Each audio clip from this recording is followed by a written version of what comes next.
Halo, Assalamualaikum teman-teman. Perkenalkan nama saya Lina Sandriani, NIM 19341020. Jadi, di dalam kesempatan kali ini saya akan membahas tentang sistem kardiovaskular.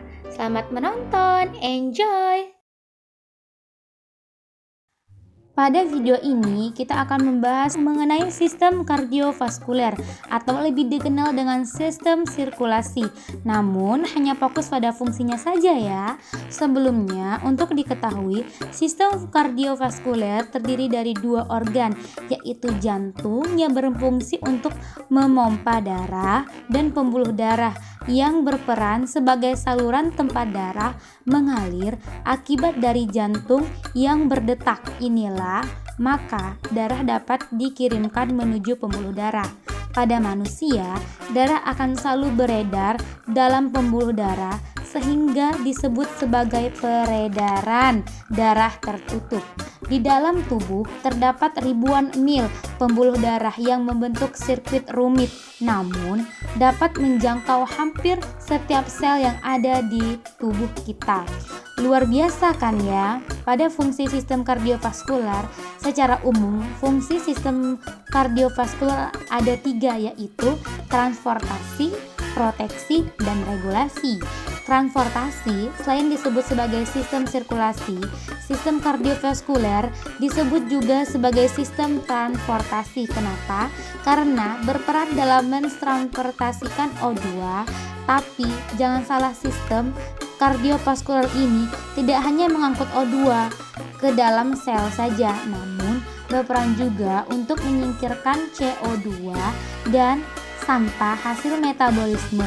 Selain itu, sistem kardiovaskuler juga berperan dalam transportasi nutrium dari sistem pencernaan dan mampu mentransportasikan hormon dari sistem endokrin ke dalam sel yang ada di dalam tubuh kita. Atas dasar inilah sistem kardiovaskular disebut sebagai sistem transportasi. Yang kedua, proteksi. Pada sistem kardiovaskuler terdapat sel yang berperan dalam sistem imun. Hal ini bertujuan untuk melindungi tubuh dari infeksi mengenai sel ini. Akan dibagi tuntas pada materi mengenai darah. Baik, kita akan lanjut yang selanjutnya, regulasi. Regulasi selain berfungsi sebagai transportasi dan proteksi, sistem kardiovaskular juga berpartisipasi dalam homeostasis. Apa itu homeostasis? Ya, kemampuan proses fisiologis tubuh dalam mempertahankan keseimbangan dari berbagai kondisi tubuh, termasuk suhu, keseimbangan pH, kadar air, dan elektrolit. Atau dengan kata lain, homeostasis adalah suatu keadaan tubuh untuk mempertahankan keseimbangan dalam menghadapi kondisi yang dialaminya. Misalnya nih, jika suhu di luar dingin, maka tubuh akan melakukan hormon homeostasis dengan cara kontraksi pembuluh darah yang akhirnya tubuh kita akan mengalami menggigil dan dapat menghasilkan panas sehingga suhu tetap stabil.